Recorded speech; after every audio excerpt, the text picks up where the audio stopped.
നമസ്കാരം, എല്ലാവർക്കും ഒരിക്കൽ കൂടി എൻ്റെ യൂട്യൂബ് ചാനലിലേക്ക് സ്വാഗതം. ഇന്ന് ഞാൻ നിങ്ങളുടെ മുന്നിൽ എത്തിയിട്ടുള്ളത് നമ്മുടെ ഓഡിയോ ക്ലാസ്സിൻ്റെ രണ്ടാം ഭാഗവുമായിട്ടാണ്.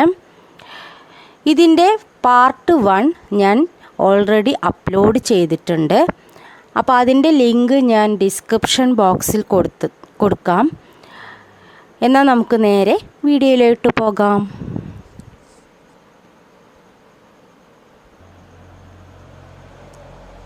ഓക്കെ, ഇന്ന് നമ്മൾ ആദ്യം ഡിസ്കസ് ചെയ്യാൻ പോകുന്നത് ഡച്ചുകാരെ കുറിച്ചാണ്. AD 1595 ഡച്ചുകാർ ഇന്ത്യയിൽ എത്തിയത്. AD 1595 ഡച്ചുകാർ ഇന്ത്യയിൽ എത്തിയത്. ഇന്ത്യയിലെത്തിയ രണ്ടാമത്തെ വിദേശികളാണ് ഡച്ചുകാർ. ഇന്ത്യയിലെത്തിയ രണ്ടാമത്തെ വിദേശികളാണ് ഡച്ചുകാർ. AD 1602 Dutch East India company സ്ഥാപിക്കപ്പെടുന്നത്. ഡച്ച് ഈസ്റ്റ് ഇന്ത്യ കമ്പനി സ്ഥാപിക്കപ്പെടുന്നത് AD 1602. ഡച്ചുകാർ നെതർലാൻഡുകാരാണ്. ഡച്ചുകാർ നെതർലാൻഡ് അല്ലെങ്കിൽ ഹോളണ്ടുകാരാണ്. കൂടാതെ ആദ്യം ഇന്ത്യയിൽ നിന്നും തിരിച്ചു പോയ വിദേശികളാണ് അല്ലെങ്കിൽ യൂറോപ്യൻസാണ് ഡച്ചുകാർ. ഡച്ചുകാരാണ് ആദ്യം ഇന്ത്യയിൽ നിന്നും തിരിച്ചു പോയത്. ഡച്ചുകാരുടെ ഫസ്റ്റ് ഫാക്ടറി ഇന്ത്യയിൽ സ്ഥാപിച്ചിട്ടുള്ളത് മസൂലി പട്ടണത്തിലാണ്. ഇന്ത്യയിൽ ഡച്ചുകാരുടെ ഫസ്റ്റ് ഫാക്ടറി വരുന്നത് മസൂലി പട്ടണത്തിലാണ്. ഡച്ചുകാരാണ് ഫസ്റ്റ് പ്രൊട്ടസ്റ്റൻ്റ് മതവിഭാഗക്കാർ. ഇന്ത്യയിൽ എത്തിയിട്ടുള്ള വിദേശികളിൽ അല്ലെങ്കിൽ യൂറോപ്യൻസിൽ ഫസ്റ്റ് പ്രൊട്ടസ്റ്റൻ്റ് മതവിഭാഗക്കാരാണ് ഡച്ചുകാർ. ഇവരുടെ പ്രധാനപ്പെട്ട ഒരു കോൺട്രിബ്യൂഷനായിരുന്നു ബോൾഗാട്ടി പാലസ്. 1744 ബോൾഗാട്ടി പാലസ് സ്ഥാപിക്കപ്പെടുന്നത്. അപ്പോൾ ബോൾഗാട്ടി പാലസ് സ്ഥാപിക്കപ്പെടുന്നത് 1744. ഡച്ചുകാരുമായി കണക്ട് ചെയ്തുകൊണ്ട് നമ്മൾ പഠിക്കുന്ന പ്രധാനപ്പെട്ട ഒരു സംഭവമാണ് കുളച്ചൽ യുദ്ധം. കുളച്ചൽ യുദ്ധം 1741 ഓഗസ്റ്റ് 10 നടന്നത്. കുളച്ചൽ യുദ്ധം നടന്ന വർഷമാണ് 1741 ഓഗസ്റ്റ് 10. മാർത്താണ്ഡവർമ്മയും ഡച്ചുകാരും തമ്മിൽ നടന്ന ഒരു യുദ്ധമാണ് കുളച്ചൽ യുദ്ധം. ഡിലനോയ്. കുളച്ചൽ യുദ്ധത്തിൽ മാർത്താണ്ഡവർമ്മ പരാജയപ്പെടുത്തിയ ഡച്ച് സൈനാധിപനാണ് ഡിലനോയ്. അപ്പോൾ കുളച്ചൽ യുദ്ധത്തിൽ മാർത്താണ്ഡവർമ്മ പരാജയപ്പെടുത്തിയ ഡച്ച് സൈനാധിപനാണ് ഡിലനോയ്. മാർത്താണ്ഡവർമ്മ ഡിലനോയിയെ തടവുകാരനാക്കി. അതേപോലെ ഡിലനോയിയാണ് തിരുവിതാംകൂർ സൈന്യത്തിന് പരിശീലനങ്ങളൊക്കെ നൽകിയത്. അപ്പോൾ തിരുവിതാംകൂർ സൈന്യത്തിന് പരിശീലനം നൽകിയ ഡച്ച് സൈനാധിപനാണ് ഡിലനോയ്. തിരുവിതാംകൂറിൻ്റെ വലിയ കപ്പിത്താൻ എന്നറിയപ്പെടുന്നത് ഡിലനോയിയാണ്. അപ്പോൾ ഡിലനോയി അറിയപ്പെടുന്ന മറ്റൊരു പേരാണ് തിരുവിതാംകൂറിൻ്റെ വലിയ കപ്പിത്താൻ.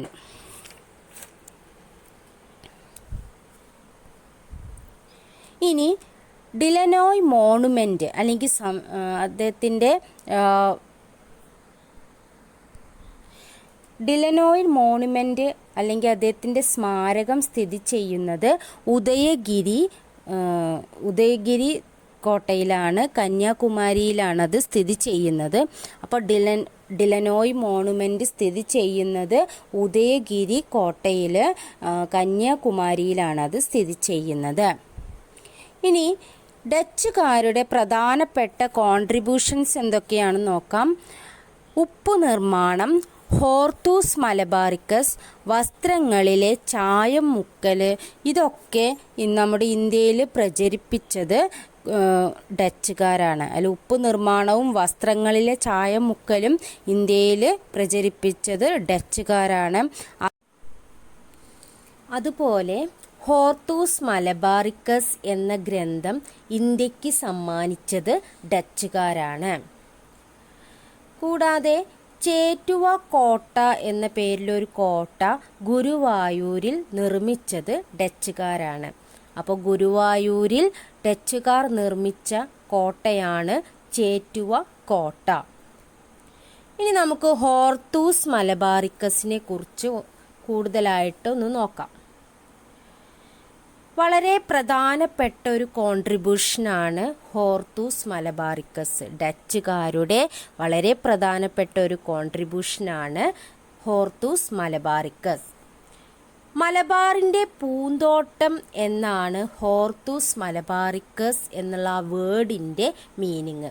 അപ്പോൾ ഹോർത്തൂസ് മലബാറിക്കസ് എന്ന വാക്കിൻ്റെ അർത്ഥം മലബാറിൻ്റെ പൂന്തോട്ടം. ഈ ഹോർത്തൂസ് മലബാറിക്കസ് രചിക്കപ്പെട്ടിട്ടുള്ള ഭാഷയാണ് ലാറ്റിൻ.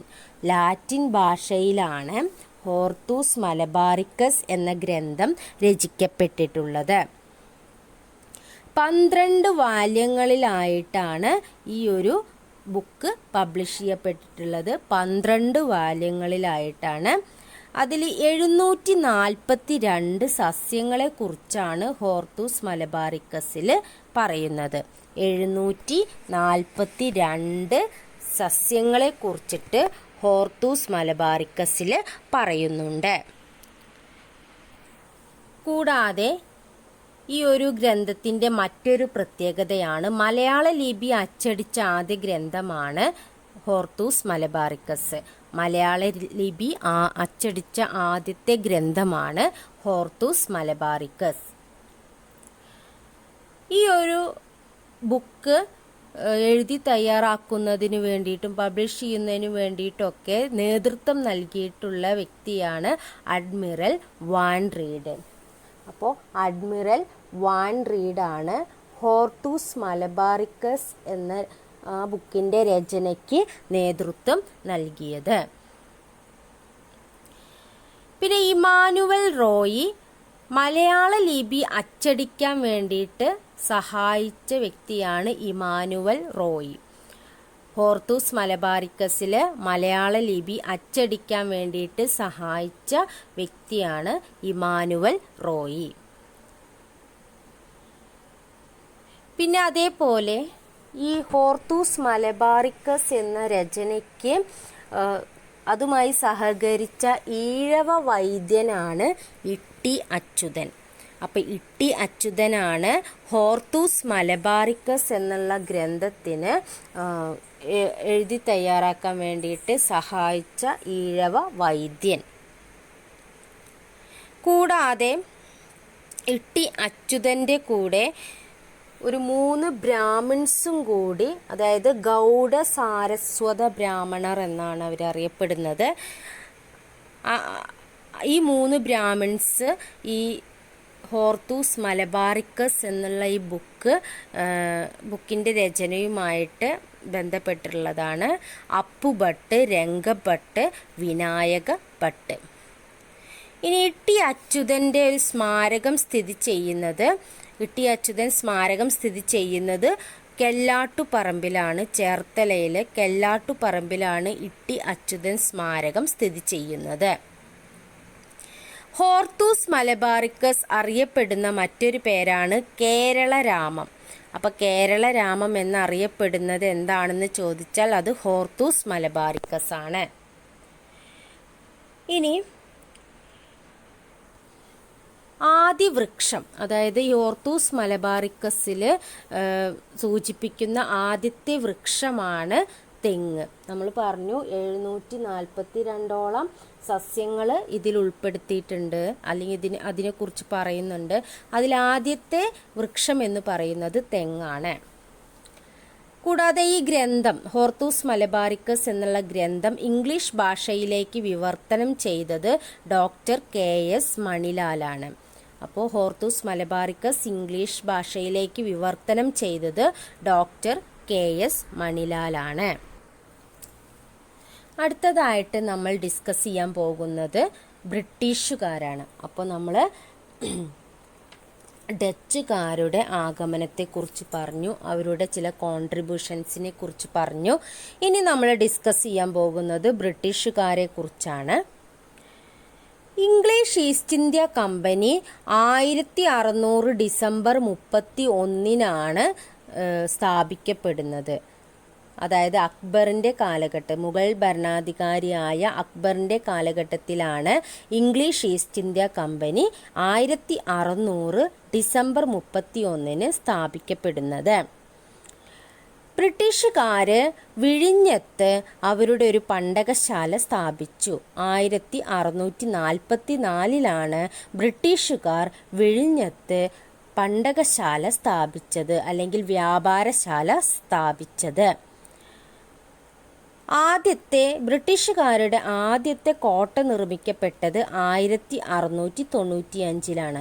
അപ്പോൾ ബ്രിട്ടീഷുകാർ ആദ്യമായി ഇന്ത്യയിൽ ഒരു കോട്ട നിർമ്മിക്കുന്നത് 1695.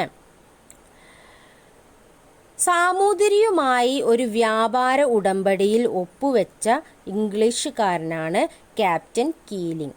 1615 സാമൂതിരിയുമായി ഒരു വ്യാപാര ഉടമ്പടിയിൽ ഒപ്പുവെച്ച ഇംഗ്ലീഷുകാരനാണ് ക്യാപ്റ്റൻ കീലിംഗ്. ഇന്ത്യയിലെത്തിയ ഫസ്റ്റ് ഇംഗ്ലീഷ് മാൻ എന്ന് പറയുന്നത് ആരാണ്? മാസ്റ്റർ റാൽഫ് ഫിച്ച് ആണ്. അപ്പോൾ ഇന്ത്യയിലെത്തിയ ആദ്യത്തെ ഇംഗ്ലീഷുകാരനാണ് മാസ്റ്റർ റാൽഫ് ഫിച്ച്. 1583 അദ്ദേഹം ഇന്ത്യയിൽ എത്തുന്നത്. അപ്പോൾ മാസ്റ്റർ റാൽഫ് ഫിച്ച് ഇന്ത്യയിൽ എത്തിച്ചേർന്ന വർഷമാണ് 1583. ഗോവയിലാണ് അദ്ദേഹം ആദ്യമായിട്ട് എത്തുന്നത്. ഗോവയിൽ അദ്ദേഹം എത്തിയത്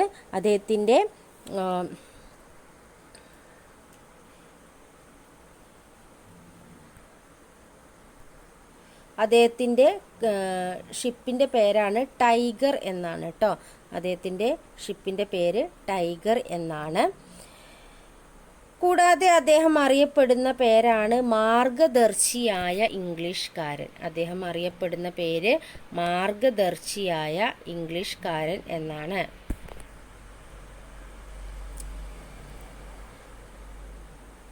മാസ്റ്റർ റാൽഫ് ഫിച്ച് ഇന്ത്യയിൽ എത്തുന്നത് during the time of Akbar. അക്ബറിൻ്റെ കാലഘട്ടത്തിലാണ് ഇദ്ദേഹം ഇന്ത്യയിൽ എത്തുന്നത്.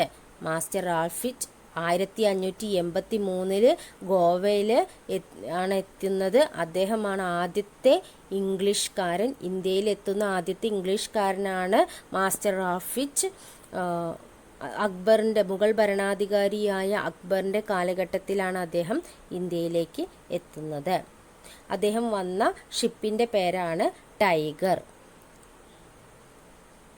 പിന്നെ ഈസ്റ്റ് ഇന്ത്യ കമ്പനിയുടെ കപ്പലാണ് ഹെക്ടർ. അതായത് ഈസ്റ്റ് ഇന്ത്യ കമ്പനിയിലുള്ള ഉദ്യോഗസ്ഥരെല്ലാവരും കൂടിയിട്ട് ഇന്ത്യയിലേക്ക് വരികയുണ്ടായി.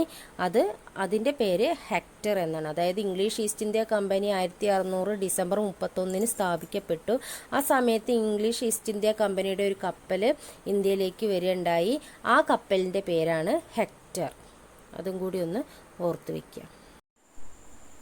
അടുത്തതായിട്ട് നമ്മൾ പറയുന്നത് റെഗുലേറ്റിംഗ് ആക്റ്റിനെ കുറിച്ചിട്ടാണ്. 1773 റെഗുലേറ്റിംഗ് ആക്ട് നടപ്പാക്കപ്പെടുന്നത്. 1773 റെഗുലേറ്റിംഗ് ആക്ട് നടപ്പാക്കപ്പെടുന്നത്. എന്താണ് regulating act? English East India കമ്പനിയെ നിയന്ത്രിക്കാൻ വേണ്ടി ബ്രിട്ടീഷ് പാർലമെൻറ്റ് പാസാക്കിയ ആദ്യത്തെ നിയമമാണ് റെഗുലേറ്റിംഗ് ആക്ട്. അപ്പോൾ ഇംഗ്ലീഷ് ഈസ്റ്റ് ഇന്ത്യ കമ്പനിയെ നിയന്ത്രിക്കാൻ വേണ്ടി ബ്രിട്ടീഷ് പാർലമെൻറ്റ് പാസാക്കിയ ആദ്യത്തെ നിയമമാണ് റെഗുലേറ്റിംഗ് ആക്ട് ഇൻ 1773.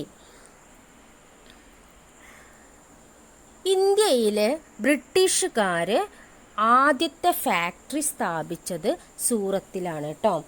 ഇന്ത്യയിൽ ബ്രിട്ടീഷുകാരുടെ ആദ്യത്തെ ഫാക്ടറി സൂറത്തിലാണ്. അതേപോലെ മുഗൾ ഭരണാധികാരിയായിരുന്ന ജഹാംഗീറിൻ്റെ സദസ്സ് വിസിറ്റ് ചെയ്തിട്ടുള്ള 2 ഇംഗ്ലീഷുകാരുണ്ടായിരുന്നു. അവരാണ് വില്യം ഹോക്കിൻസും തോമസ് റോയും. വില്യം ഹോക്കിൻസ്, തോമസ് റോ, ഇവർ രണ്ടു പേരുമാണ് ജഹാംഗീറിൻ്റെ സദസ്സ് വിസിറ്റ് ചെയ്തിട്ടുണ്ടായിരുന്നത്. വില്യം ഹോക്കിൻസ് 1608 തോമസ് റോ 1615 ജഹാംഗീറിൻ്റെ സദസ്സ് വിസിറ്റ് ചെയ്തിട്ടുണ്ടായിരുന്നത്. അടുത്തത് ഇംഗ്ലീഷുകാർ നിർമ്മിച്ച കോട്ടയാണ് സെൻറ്റ് ജോർജ് ഫോർട്ട്, അല്ലേ? സെൻറ്റ് ജോർജ് കോട്ട ഇന്ത്യയിലെ ആദ്യത്തെ ബ്രിട്ടീഷ് ഫോർട്ടാണ് സെൻറ്റ് ജോർജ് ഫോർട്ട്. ഇന്ത്യയിലെ ആദ്യത്തെ ബ്രിട്ടീഷ് കോട്ടയാണ് സെൻറ്റ് ജോർജ് കോട്ട എന്ന് പറയുന്നത്. കേരളത്തിൽ അവർ ഒരു കോട്ട സ്ഥാപിക്കുകയുണ്ടായി. അത് 5 തെങ്ങിലാണ് കേട്ടോ, 5 തെങ്ങ് കോട്ട. അപ്പോൾ കേരളത്തിൽ ഇംഗ്ലീഷുകാരുടെ ആദ്യത്തെ കോട്ട 5 തെങ്ങിലും ഇന്ത്യയിൽ അവരുടെ ആദ്യത്തെ കോട്ട സെൻറ്റ് ജോർജ് ഫോർട്ടുമാണ് കേട്ടോ. അപ്പോൾ 5 തെങ്ങ് കോട്ട സ്ഥാപിക്കപ്പെട്ടത് 1695. 1695 5 തെങ്ങ് കോട്ട സ്ഥാപിക്കപ്പെടുന്നത്. അപ്പോൾ നമ്മൾ ഓർക്കേണ്ട മറ്റൊരു കാര്യമാണ് ആറ്റിങ്ങൽ കലാപത്തെക്കുറിച്ച്. നമ്മൾ ഇനി വരുന്ന ഇതിൽ സിലബസിൽ വരുന്നതാണ് നമുക്ക് ആറ്റിങ്ങൽ കലാപം. ആറ്റിങ്ങൽ കലാപം എന്ന് പറഞ്ഞിട്ടുണ്ടെങ്കിൽ ഇന്ത്യയിൽ ബ്രിട്ടീഷ് ആധിപത്യത്തിനെതിരെ നടന്ന ആദ്യത്തെ സംഘടിത കലാപമാണ് ആറ്റിങ്ങൽ കലാപം കേട്ടോ. ആറ്റിങ്ങൽ കലാപം എന്താണ് അതിൻ്റെ പ്രത്യേകത? ഇന്ത്യയിൽ ബ്രിട്ടീഷുകാർക്ക് അല്ലെങ്കിൽ ബ്രിട്ടീഷുകാരുടെ ആധിപത്യത്തിനെതിരെ നടന്ന ആദ്യത്തെ സംഘടിത കലാപം. 1721 ആറ്റിങ്ങൽ കലാപം നടക്കുന്നത്. 1721 ആറ്റിങ്ങൽ കലാപം നടക്കുന്നത്. അടുത്ത് നമ്മൾ ഡിസ്കസ് ചെയ്യാൻ പോകുന്നത് ഫ്രഞ്ചുകാരെ കുറിച്ചാണ്. ഇവരെക്കുറിച്ച് പറയുമ്പോൾ നമ്മൾ ആദ്യം പറയേണ്ടത് ലാസ്റ്റ് യൂറോപ്യൻസ്, അതായത് ഇന്ത്യയിൽ എത്തിയിട്ടുള്ള അവസാനത്തെ യൂറോപ്യൻസ് ആണ് ഫ്രഞ്ചുകാർ. ഫ്രഞ്ചുകാരുടെ ആസ്ഥാനം പോണ്ടിച്ചേരിയാണ്. പോണ്ടിച്ചേരിയാണ് ഫ്രഞ്ചുകാരുടെ ആസ്ഥാനം. ഫ്രഞ്ചുകാരുടെ വ്യാപാര കേന്ദ്രമായിരുന്നു മാഹി കേട്ടോ. മാഹി ആയിരുന്നു ഫ്രഞ്ചുകാരുടെ വ്യാപാര കേന്ദ്രം. ഫ്രഞ്ചുകാർ മാഹി എന്ന് പറയുന്ന പ്രദേശം കടത്തനാട്ട് രാജാവിൽ നിന്നാണ് പിടിച്ചെടുത്തത് കേട്ടോ. അതായത് കടത്തനാട്ട് രാജാവിൽ നിന്നാണ് മാഹി എന്ന പ്രദേശം പിടിച്ചെടുക്കുന്നത്. പിന്നെ ഈ കേരളത്തിലാണ് ഇവരുടെ വ്യാപാര കേന്ദ്രമായിട്ടുള്ള മാഹി കേരളത്തിൽ അവർ പിടിച്ചെടുത്തുള്ള അല്ലെങ്കിൽ അവരുടെ വ്യാപാര കേന്ദ്രമാക്കി മാറ്റിയത് മാഹിയിലാണ്. ആദ്യത്തെ വ്യാപാര കേന്ദ്രം, ഇന്ത്യയിലെ ആദ്യത്തെ വ്യാപാര കേന്ദ്രം സൂറത്തിലാണ് കേട്ടോ. അപ്പോൾ സൂറത്താണ് ആദ്യത്തെ വ്യാപാര കേന്ദ്രം. ഇന്ത്യയിൽ നോക്കുമ്പോൾ ഫസ്റ്റ് അവരുടെ വ്യാപാര കേന്ദ്രം എന്ന് പറയുന്നത് സൂറത്താണ്. കേരളത്തിലാണ് ഏത്? മാഹി.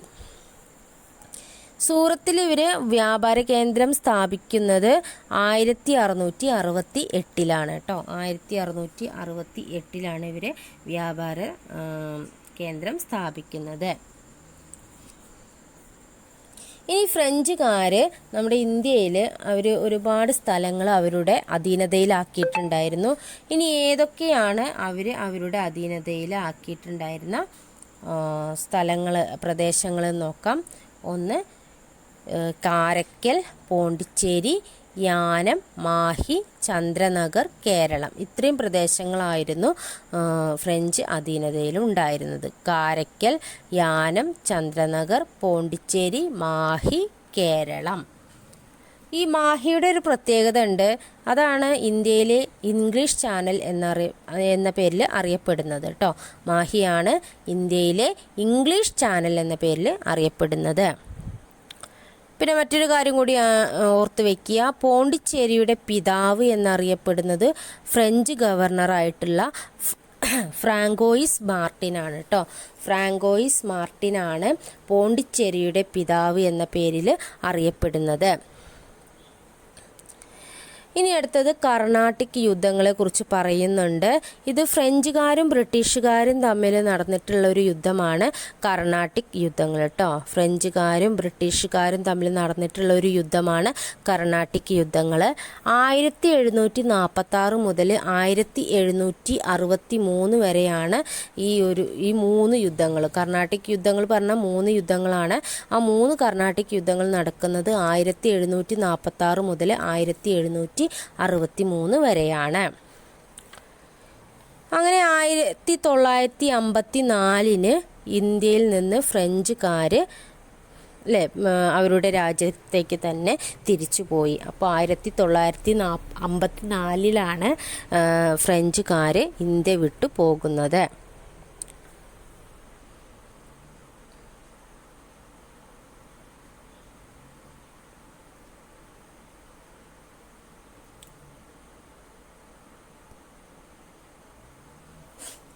ഇനി അടുത്തതായിട്ട് നമ്മൾ പറയുന്നത് വാണ്ടിവാഷ് യുദ്ധത്തെക്കുറിച്ചാണ്.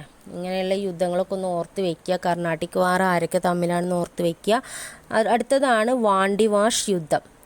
വാണ്ടിവാഷ് യുദ്ധവും ഫ്രഞ്ചുകാരും അതേപോലെ ബ്രിട്ടീഷുകാരും തമ്മിൽ നടന്നിട്ടുള്ള ഒരു യുദ്ധമാണ്. 1760 ഈ യുദ്ധം നടക്കുന്നത്. ഈ യുദ്ധത്തിലൂടെയാണ് പൂർണ്ണമായിട്ടും ഫ്രഞ്ച് അധിനിവേശം അവസാനിപ്പിക്കപ്പെട്ടത് കേട്ടോ. ഫ്രഞ്ചുകാർ പൂർണ്ണമായിട്ടും പോയത്, അല്ലെങ്കിൽ ബ്രിട്ടീഷുകാർ അവരെ പൂർണ്ണമായിട്ടും പറഞ്ഞയക്കാൻ ശ്രമിച്ചത് വാണ്ടിവാഷ് യുദ്ധത്തിലൂടെയാണ്. തമിഴ്നാട്ടിലാണ് കേട്ടോ ഈ ഒരു യുദ്ധം നടക്കുന്നത്. തമിഴ്നാട്ടിലാണ്. അപ്പോൾ വാണ്ടിവാഷ് യുദ്ധം എവിടെയാണ് നടക്കുന്നത്? തമിഴ്നാട്ടിലാണ്. അതിൽ ഇംഗ്ലീഷുകാരുടെ ആ ഒരു സൈന്യാധിപനായിട്ട് സർ ഐർക്യൂട്ടും ഫ്രഞ്ചുകാരുടെ സൈന്യാധിപനായിരുന്നു കൗണ്ട് ഡി ലാലി കേട്ടോ. അപ്പോൾ ജസ്റ്റ് ഒന്ന് ഓർത്ത് വയ്ക്കുക. ഇംഗ്ലീഷുകാരുടെ സൈന്യാധിപൻ സർ ഐർക്യൂട്ടായിരുന്നു. ഫ്രഞ്ചുകാരുടെ സൈന്യാധിപൻ കൗണ്ട് ഡി ലാലി ആയിരുന്നു. ഓക്കെ, ഇനി നമ്മൾ അടുത്തതായിട്ട് പറയുന്നത് വളരെ പ്രധാനപ്പെട്ട മറ്റൊരു ഭാഗമാണ്.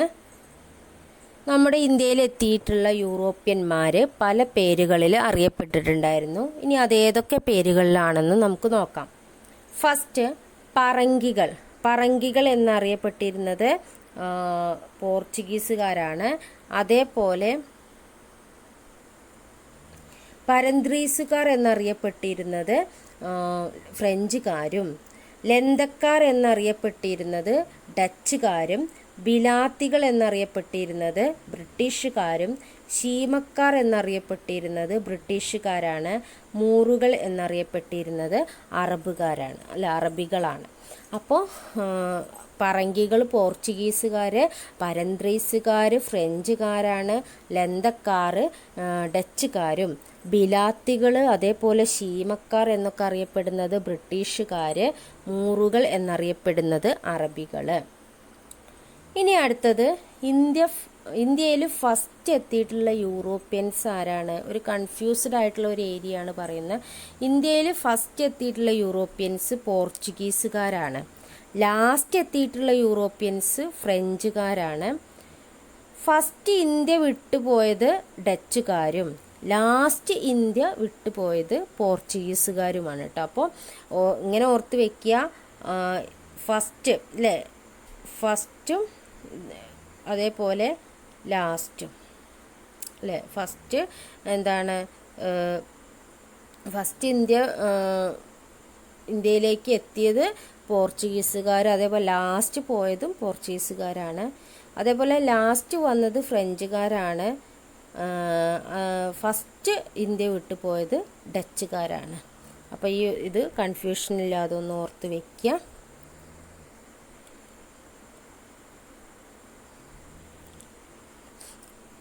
അപ്പോൾ ഇന്നത്തെ ക്ലാസ് ഇത്രയുമാണ്. അതേപോലെ നമ്മൾ മോഡ്യൂൾ ഫസ്റ്റ് കംപ്ലീറ്റ് ചെയ്തു. അതായത് കേരള ഹിസ്റ്ററിയിലെ അറൈവൽ ഓഫ് യൂറോപ്യൻസ് എന്നുള്ള ഭാഗം നമ്മൾ കംപ്ലീറ്റ് ചെയ്തു. ഇനി അടുത്ത ഭാഗം ആണ് ട്രാവൻകൂർ കിങ്സിനെ കുറിച്ചിട്ടാണ്. അപ്പോൾ അത് അടുത്ത വീഡിയോയിൽ നമുക്ക് കാണാം. അടുത്ത വീഡിയോ ആയിട്ട് ഞാൻ ട്രാവൻകൂർ കിങ്സുമായിട്ടാണ് വരുന്നത്. അപ്പോൾ നിങ്ങൾക്ക് എല്ലാവർക്കും ഇന്നത്തെ എൻ്റെ വീഡിയോ ഇഷ്ടമായിട്ടുണ്ടെങ്കിൽ സബ്സ്ക്രൈബ് ചെയ്യുക, അതേപോലെ ലൈക്ക് ചെയ്യുക, കമൻറ്റ് ചെയ്യുക, അതുപോലെ നിങ്ങളുടെ ഫ്രണ്ട്സിനൊക്കെ ഒന്ന് ഷെയർ ചെയ്ത് കൊടുക്കുക. പിന്നെ നിങ്ങൾ ഫസ്റ്റ് ടൈമാണ് കാണുന്നതെങ്കിൽ ഒന്ന് സബ്സ്ക്രൈബ് ചെയ്യാനും മറക്കരുത് കേട്ടോ. അപ്പോൾ ശരി, അടുത്ത വീഡിയോയിൽ കാണാം. Okay, by.